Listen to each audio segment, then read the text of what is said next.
Here's why I love physical media.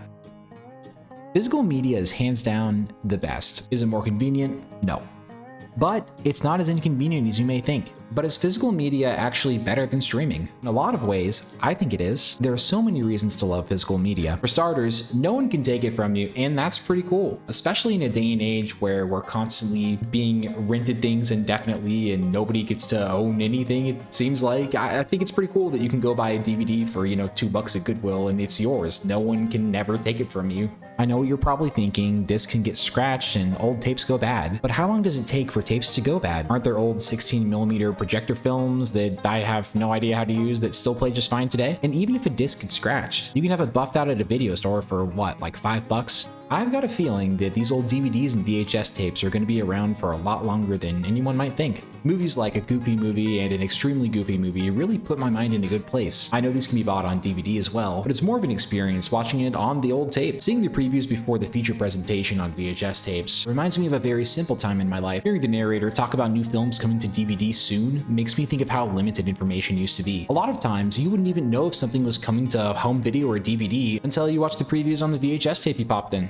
I mean, at least that's the way it was for my family. We went to the movie theaters like once a year, so if we were going to find out about a new movie, most of the time it was on a VHS tape. But, things changed when we got Wi-Fi. We also had very, very basic cable, so sometimes you'd see stuff on that, but most of the time it was VHS tapes and DVDs. One of my favorite movies to watch on VHS is a Goofy movie. Well thought out, family feel-good movies like these are a comfort place for me. Plus, I'm a fan of anything with Goofy and Max. I think these movies stick out more in today's world because they show how wonderful a bond can be between a father and son, who are both trying to figure things out in their own way. Movies like this are filled with good lessons, like how when Goofy found out Max changed the map to go to LA, but Goofy didn't say anything in order to give Max a chance to do the right thing and confess. And when Max chose poorly, Goofy, being a good dad, understood, forgave Max, and helped him instead of being angry. I really like how clearly defined the lessons are in this movie. Disney did a fantastic job showing how challenging and delicate trust is between a parent and their child. Like in this scene, Max and Goofy both know the turn is coming up, the turn that's going to determine whether Max betrays Goofy's trust or not. Max knows what he's doing is wrong, and Goofy knows that Max changed the map. He's testing Max to see if he's going to do the right thing. Look at the emotion shown in their faces. You can tell exactly what type of atmosphere is captured without saying a word. Max has a choice to make, and he knows whatever he decides, he's going to have to live with the consequences. He knows what the right thing to do is, but he makes a bad decision. Instead of getting mad at his son for lying, Goofy decided to try and understand his reasoning. Then he forgave him and he helped him. You can definitely tell how upset Goofy is. I mean, look at this expression they drew on him. Yeah, we've all seen our parents give us that look, huh? After that, Goofy and Max have a near-death experience with a waterfall, they make up, and it's onto LA. Goofy and Max somehow manage to get on stage with I think that's Dog Michael Jackson, I'm not really sure. Max keeps his promise to Roxanne. Goofy, the ultimate wingman, got him on television. What a guy. After that, Goofy and Max drive back home and Goofy consoles Max, tells him to be honest to Roxanne because he lied. Max does it and gets the girl, and everything turns out fine. I just don't really see clearly defined, well thought out lessons like that very often in movies, and that's why this movie is special to me. I think Disney really knocked this movie out of the park. So if you haven't seen this movie yet, I would definitely recommend checking it out. I think it's a good one. Can you imagine with how much appreciation I have for this movie if one day Disney decided, you know what, we're going to take the movie down, and there's nothing I would be able to do about it because after all, it's their movie, they've got the rights to it.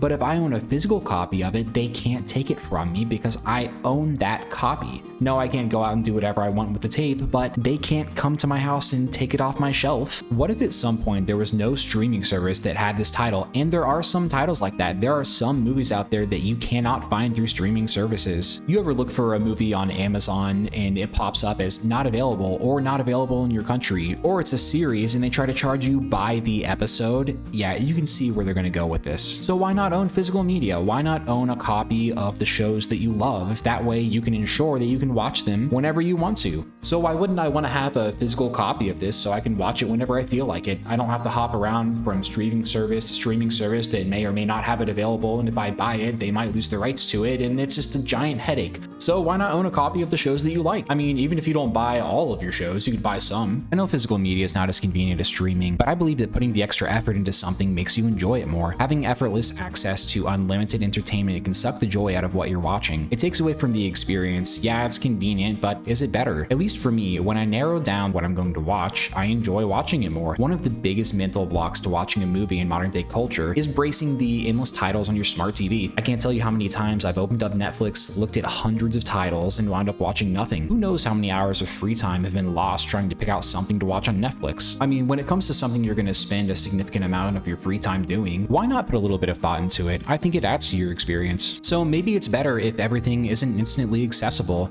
Even if a small amount of effort is required to get what you want, you'll find that you appreciate what you have a whole lot more. Getting up to change that DVD, rewinding that old VHS tape before putting it back in the old clamshell, driving to an old thrift shop, and trying to find something to watch for the evening can add to your experience. I think it makes it more fun. There's something to be said about the feeling that comes when you know you have a night well planned. I mean, you already have your movies picked out, you know what restaurant you're getting takeout from, you're gonna grab a shower, go pick up your food, get into your comfortable clothes, sit on the couch, pop in your movie, eat your meal, and zone out to some quality entertainment. Oh, and you don't have work tomorrow. Yes, you know the feeling I'm talking about, the all is well for the rest of the night feeling. I have accomplished everything I need to do for the day and nothing else needs to be done. I am free to enjoy this night and nothing's gonna stop me. And it's not like I'm even against streaming services. I just think that if a movie or show is gonna be on a streaming service, there should be a physical equivalent that a person can go out and buy in a store. Let's take a look at something here. I own the first 3 Pokemon movies on DVD. It cost a whopping $14 to buy these on Amazon. I own them and I can watch them as many times as I feel like it with no ads or subscriptions. But how much would it cost to rent these from Amazon? The first Pokemon movie would cost $4 to rent and you'd only get to watch it once. To buy the digital copy, you'd pay $15 for one movie, and if they ever lose the rights to it, it's gone. Pokemon 2000, same thing. You can rent it for $4, buy it for $15, or sign up for a subscription and watch it for free. Same thing with the third movie, rent it for $4 or buy it for $15. So to rent these movies, it costs a little more than $12, but you can buy all of them and own them for about $14. Here's another example.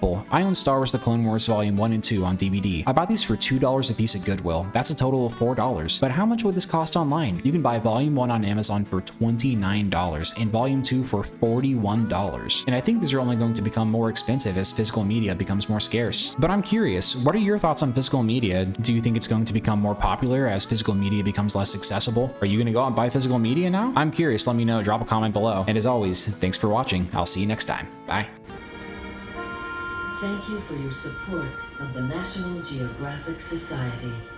With your help, we are able to further our non-profit mission to increase global understanding through education, exploration, research, and conservation.